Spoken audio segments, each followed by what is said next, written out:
Well, today we're going to talk about the story of the engine in this 1958 Edsel Citation, as well as the Edsel Corsair. Now, 1958 was the inaugural year for the Edsel brand, and Ford Motor Company had some high hopes for it and thought it was going to break into the lower, upper, mid-priced marketplace. And if that sounds confusing to you, it's because it was confusing to consumers as well, who really couldn't discern where Edsel was supposed to slot in Ford's lineup. Was it supposed to slot between Ford and Mercury, between Mercury and Lincoln? The answer was the former. Edsel was designed to slot in between Ford and Mercury, and as a result, depending upon what Edsel model you bought in 1958, you effectively had an Edsel that was based on a Ford or based on the more expensive Mercury platforms, albeit with a slightly different wheelbase. More specifically, the Pacer and Ranger series at the lower end of the lineup were based on Fords, had shorter wheelbases, and the upper-end vehicles, the Corsair and the Citation, were based on more expensive Mercury platforms and had extended wheelbases. The Citation and Corsair had a wheelbase of 124 inches. The Pacer and Ranger had a wheelbase of 118 inches. And if you got a wagon, you really got the short wheelbase. You got a 116-inch wheelbase. But the wheelbases weren't the only difference between the Edsels. And, of course, there were different trims and interiors and different packages owing to the content associated with each model. But one important thing that was featured for 1958 and for 1958 alone was really a differentiated engine lineup between that Pacer and Ranger series and the Corsair and Citation series. More specifically, in the upper end Corsair and Citation series, you could get the 1 year only Mercury Edsel Lincoln 410 cubic inch V8 engine. Now, the 410 V8, you say, wasn't that something that was also offered on Mercury's in 1966 and 1967? So why is this Edsel engine so special? Well, recall that I just said that this engine in the Edsel was a Mercury Edsel Lincoln, or MEL 410 cubic inch V8. That meant that it was the same architecture, for instance, that was shared with the Lincoln engine that displaced 430 cubic inches, later 462 cubic inches, whereas the Mercury engine from 1966 and 1967 that displaced 410 cubic inches was a different engine architecture, the so-called Ford Edsel, or FE architecture. Two completely different engines and really no components shared between them aside from some fuel and ignition system components, but the engine architectures themselves were completely different. And this engine would last exactly 1 year in the Edsel lineup, and only, as I said, in the Corsair and Citation series. It was called the E475 in those particular vehicles, and during this time, Edsel was labeling its engines with the torque ratings associated with the engine, not the horsepower. So that's what the 475 denoted. It was 475 pound-feet of torque associated with this engine and 375 gross horsepower. So this engine was no slouch. This was actually a very powerful engine. In Mercury's, you could get 400 horsepower. They were the first engines that were produced that made 400 gross horsepower. But 375 in your Edsel was actually a pretty awesome engine. The torque-based rating moniker was rather novel. And it kind of made sense. You actually drive torque as opposed to horsepower. You really feel that when you step on the accelerator, that's that feeling where it pushes you in the back of your seat. And in the lower Pacer and Ranger series, they had the E400 V8, which obviously made 400 pound-feet of torque.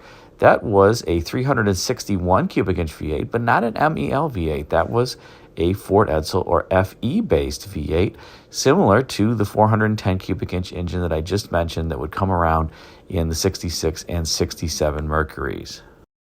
By the way, that lower E400 engine would make 303 gross horsepower, so it still was no slouch, but it wasn't the 410 cubic inch MEL V8 that you could get under hood in your Edsel, at least in the Corsair and Citation series. Now, where this gets interesting is that, as I mentioned, this was a 1 year only engine, the 410 cubic inch MEL V8, because in 1959, it was dropped from Edsel's lineup. And I believe this was because the Edsel sales just really flopped, and Edsel was kind of retrenching. And now for the non-wagon passenger cars, there was only one wheelbase, and that was 120 inches. And for the wagons, the Villager wagons, there was a 118-inch wheelbase. So the two-door and four-door cars just migrated down to a single wheelbase, and Edsel also consolidated the lineup. There was no longer the Citation at the top of the lineup, and they also eliminated the Pacer. There was now the Corsair and the Ranger. That was it from the Edsel division. And as a result, the E475, or what was formerly known as the E475 V8, the 410 cubic inch MEL V8, was dropped from the lineup. And the top engine in the lineup for 1959 was the old E400 V8 that was no longer called the E400. This was, remember, the 361 cubic inch, 303 horsepower V8. It was now called the Super Express V8. And perhaps it was no longer called the E400 because it didn't make 400 pound-feet of torque any longer. It now made 390 pound-feet of torque. It still made the 303 horsepower, and it was still a 361 cubic inch V8. Now, one down from that was the Express V8. I should note that the Super Express V8 I just mentioned was optional extra cost in all Edsel models. It wasn't standard anymore in any of the models. It was the top option, and it was optional. So one down from that was the standard engine in the Corsair and the Villager wagon, was the Express V8 that was 332 cubic inches and made 225 horsepower. So you note, we're really going down in the horsepower in 1959 Edsels versus the 1958 versions. And then there were two engines below that in the engine lineup. There was the Ranger V8, which was standard in the Ranger models, that displaced 292 cubic inches and made 200 horsepower. Not a great number overall, but then available as a credit option was a six-cylinder engine in your Edsels. I believe this could be had in the Ranger and the Villager models that made 145 horsepower. So Edsel had rotated more into economy from performance in 1958, and as a result, that 410 cubic inch MEL V8 was a casualty of this decision. And with that, after the 1959 model year, Edsel died out just as fast as it had landed on the scene.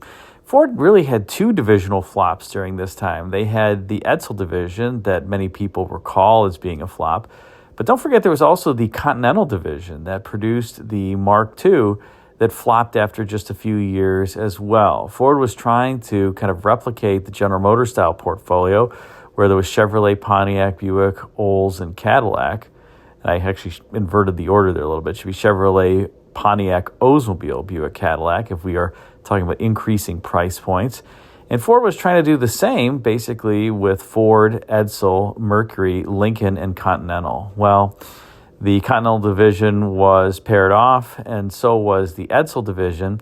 And for a while, it looked like Lincoln was also going to hit the chopping block. There was significant pressure from Robert McNamara, who led the Ford Motor Company operationally, to actually shut Lincoln down. If it wasn't for the success of the 1961 model year, which shared many components in an assembly plant with the Ford Thunderbird, Lincoln might have been a casualty as well. And then Mercury would have been next, and, well, you would have been left with the Ford division. Obviously, Mercury ended up dying out a number of years later, but Ford and Lincoln do still soldier on with relative levels of success. Now, I have to say I really do enjoy the Edsels for a number of reasons. They certainly were unique from a styling perspective.